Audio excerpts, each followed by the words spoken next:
क्या होगा जब एक पिता का अहंकार और एक बेटी का सच्चा प्रेम पूरी सृष्टि को हिला दे? क्या होगा जब भगवान शिव का क्रोध प्रलय बन जाए? यह कहानी है प्रेम, त्याग और विनाश की, शिव और सती की, जिसने पूरे ब्रह्मांड का संतुलन बदल दिया। शुरुआत में इस सृष्टि का निर्माण हुआ।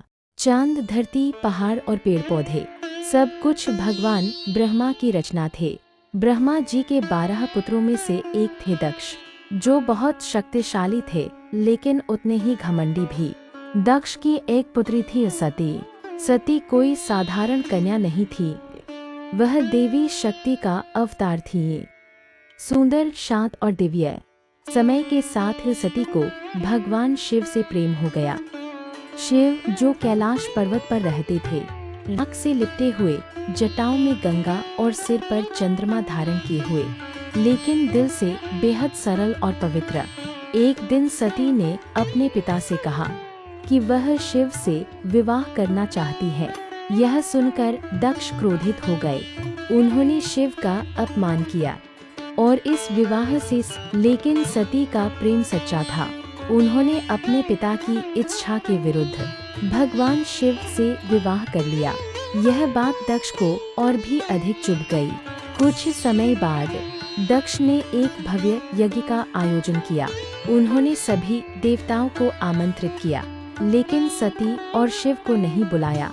जब सती को इस यज्ञ के बारे में पता चला तो उन्होंने वहां जाने का निर्णय लिया। उन्हें लगा कि पिता के घर जाने के लिए निमंत्रण की आवश्यकता नहीं होती।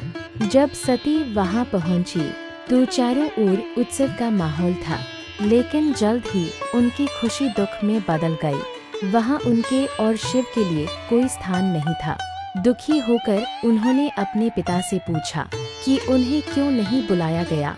दक्ष ने फिर से शिव का अपमान किया। यह सुनकर सती का हृदय टूट गया। वह अपमान और पीड़ा सहन नहीं। दुख और क्रोध में उन्होंने यह निश्चय किया कि ऐसा यज्ञ पूरा नहीं होना चाहिए, और उसी क्षण सती ने यज्ञ की अग्नि में स्वयं को समर्पित कर दिया।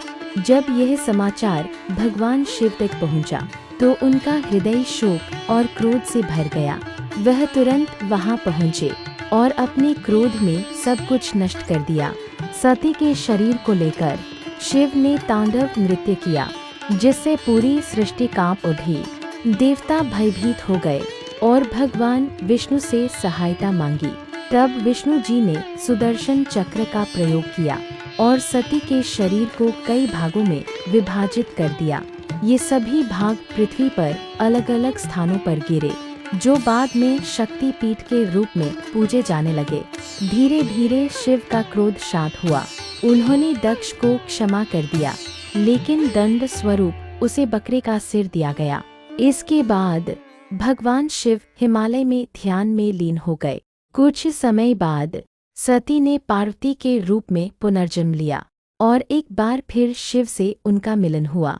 क्योंकि सच्चा प्रेम कभी समाप्त नहीं होता, वह हमेशा वापस अपना रास्ता खोज लेता है। तो कैसी लगी आपको ये कहानी? अगर आपको यह कहानी पसंद आई हो तो वीडियो को लाइक जरूर करें, और ऐसे ही और पौराणिक कथाओं के लिए हमारे चैनल को सब्सक्राइब करना न भूलें।